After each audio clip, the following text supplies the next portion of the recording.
Hey everyone, today we've got 6 strange Reddit stories, haunted places, unsettling encounters, and a few things that are seriously hard to explain. Let's get into it. We laughed about our haunted apartment until this morning.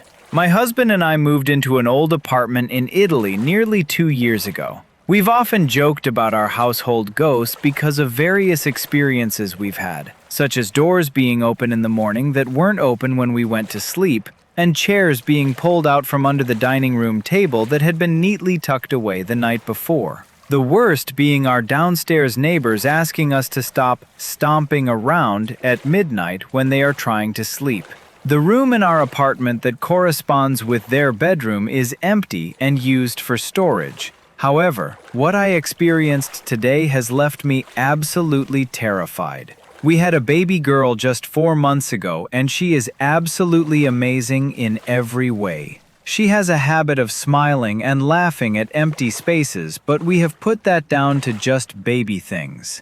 This morning, she was sleeping while I was reading a book in the living room whilst watching her on the baby monitor. My calm and silence was broken by the "no connection" alert on the monitor. At first, I thought there must have been a power cut because they're fairly common around here, but my light was still on, so I got up and went to investigate. As I reached the living room door, my baby let out the most harrowing scream I have ever heard. It genuinely made me feel nauseous, so I ran to the bedroom and scooped her up out of the cot. As soon as I entered the bedroom, I felt this hideous, suffocating weight, and the room smelt like cigarettes. All my hair was stood on end, and my skin littered by goosebumps. It was only then I noticed the camera hadn't just lost power, it had been physically turned off. I have since searched the apartment 3 times for a potential intruder, but there is nothing. I am still home alone, and the only point of entry remains locked. I still have no explanation for the switch being off, the smell, or my baby's screams. She was perfectly fine once I held her. Okay, doors opening and chairs moving is creepy enough, but the baby monitor being physically switched off? Yeah, that's where I'd stop laughing about the house ghost. Now for story number 2. I need to tell someone what really happened the night our mom disappeared, because I've never told my sister the truth. I was 12, my sister was 8. We lived in a farmhouse at the edge of a cornfield that our mother swore was wrong. She never said how, just that we weren't allowed past the tree line after dark. The night it happened, the power went out.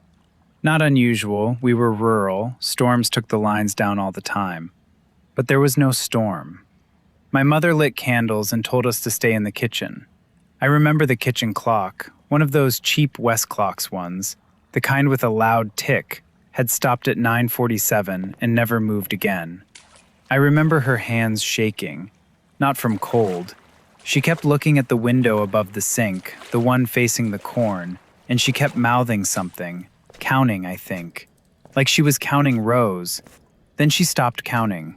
She stood up so fast her chair fell backward, and she said, "It's early this year," like she'd been expecting a guest.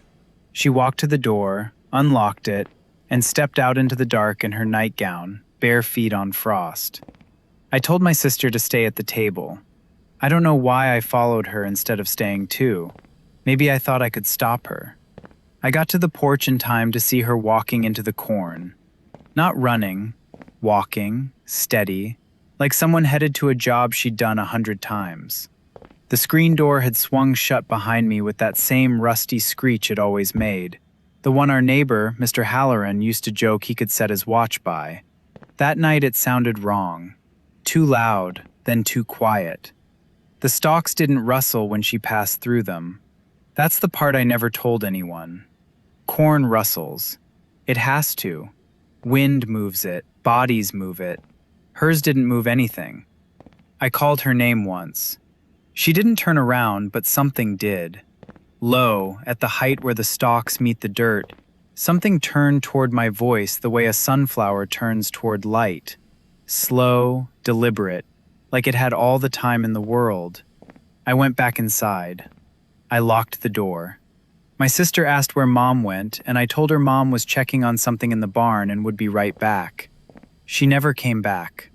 But every year on that same night, the power in that house still goes out for exactly 11 minutes. I know because I still live there. I never sold it. And every year I sit at that same table, next to that same dead West Clock's clock, and I count. I've never told my sister the truth because some nights, when I count, I swear I hear 2 sets of footsteps circling the house. One is slow. The other one sounds like it's learning how to walk again. Well, this one's been sitting with me since I first read it. That clock stopped at 9:47. Man, that's the kind of detail you can't make up. And that line about the footsteps learning how to walk again? Yeah, I'm not sleeping with the lights off tonight. All right, here's story number 3. There's a bus stop out on Miller Creek Road, where a dead woman still waits for a ride that stopped running 30 years ago. And last week, she finally noticed me watching. I drive a night shift for the Transit Authority, Route 12, the one that runs along Miller Creek Road, out past the old paper mill. Been doing it for 6 years. You get to know a route like you know your own house. Every pothole, every stretch where the streetlights flicker for no reason. There's a stop out there. Nobody's called it anything but the mill stop, since the mill shut down in the 90s. Nobody's supposed to be waiting there after dark. There's nothing around it but a rusted bench and a schedule sign so faded you can't read the times anymore. About 8 months ago, I started seeing her. Older woman, maybe 60, gray cardigan, holding one of those quilted shopping bags with wooden handles, the kind my grandmother used to have. Standing at the mill stop at 6:15 sharp, every single night, rain or clear sky. I'd slow down, open the doors. She'd never move. Just stood there looking down the road like she was waiting for a bus that wasn't mine. First few times I figured she just didn't want my route. Wrong bus, wrong day, whatever. But she was always there. Always 6:15. Always the same bag. I asked around at the depot. An older driver, guy named Costa, who's been on this route since the 80s, went quiet when I described her. Said the mill used to run a private shuttle for workers, and there was a woman who worked the laundry line who missed her ride home the night the boiler room caught fire. The one that killed 4 people in 91. She waited for that 6:15 shuttle every night after her shift for 30 years straight after the accident, even after the mill closed for good. Costa said she passed a few years back. Natural causes, in her sleep. I didn't believe him, not really, until the night my dashboard camera caught something on the recording. I watched it back at home, alone, volume up too loud in the dark of my kitchen. You can see her standing there, same as always, gray cardigan, bag in hand. But right as my bus doors open on the recording, right at the exact second, you can hear a voice.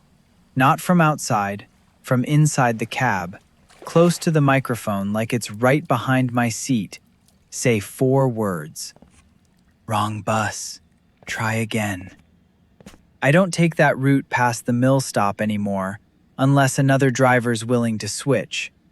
But sometimes, on my nights off, I still find myself parked across the street around 6:10, engine off, just watching. She's always there right on time. Last week, for the first time, she turned her head toward my car before the bus even arrived. Well, wrong bus. Try again. That's the part that got me. And her turning her head before the bus even arrived? Yeah, I'd be checking my rearview mirror all the way home. Okay, story number 4. The photo of my brother on my mantle has been facing the wall for 2 weeks. No matter how many times I turn it back around. And I finally caught it happening on camera. He died 4 years ago. Motorcycle accident. Quick. Nobody's fault, really. Just a truck that didn't see him merge. I kept exactly one photo of him out. High school graduation, that stupid crooked grin he always had in pictures because he refused to take them seriously. It sat on my mantle since the funeral, facing out into the room. 2 weeks ago, I came home from work and it was facing the wall. Photo side pressed flat against the brick, frame backward, like someone had deliberately turned it around instead of knocking it over. I figured my daughter did it. She's 7, curious hands, doesn't fully get why that photo matters yet. I turned it back around and didn't think much of it. The next day, same thing. Wall facing. I asked my daughter. She said she hadn't touched it. I believed her. She's a bad liar, gets red in the ears. By the 4th day, I stopped assuming and started testing. I put a strip of masking tape across the back of the frame and the mantle, so if it moved, the tape would tear. I went to work. Came home. Tape intact, completely unbroken, but the photo was facing the wall again. I don't scare easy, but that one sat with me. I ended up borrowing my neighbor's old security camera, the kind that saves clips locally instead of to the cloud, and pointed it at the mantle before I left for a weekend trip. 91 hours of footage. Nothing for the first 60 or so, just an empty living room, dust in the light from the window. Then, near the end, the frame just tips forward on its own, slow, like it's being lowered by a hand instead of falling, and lands facing the wall without a sound. No draft. No cat. My daughter was at her dad's that whole weekend. I've stopped turning it back around. It's easier than losing that fight every single day. Last night, though, for the first time, I found it facing out again. Turned around on its own, toward the room. Toward me. Man, that tape test is what gets me. That's not maybe the house is settling anymore. That's someone ruling out every normal explanation and still having nothing. And the photo turning back around on its own at the end? Yeah. I don't think I'd be touching that frame again. Let's move on to story number 5. I ran into myself at a gas station last month, and I haven't been able to sleep right since. I want to say up front, I wasn't drunk, wasn't tired, hadn't taken anything. It was 2 in the afternoon on a Tuesday. I was filling up before a long drive to my sister's, completely unremarkable day. I was standing at pump 4, and out of the corner of my eye, I noticed the guy at pump 6. Same navy jacket I was wearing, not similar, identical, right down to the frayed cuff on the left sleeve where I'd caught it on a fence a few years back. Same haircut, same way of standing, weight shifted onto one hip, arms crossed while the tank filled. I told myself it was just a similar guy, and I made myself not stare, because staring at strangers is how you get your day ruined by an argument.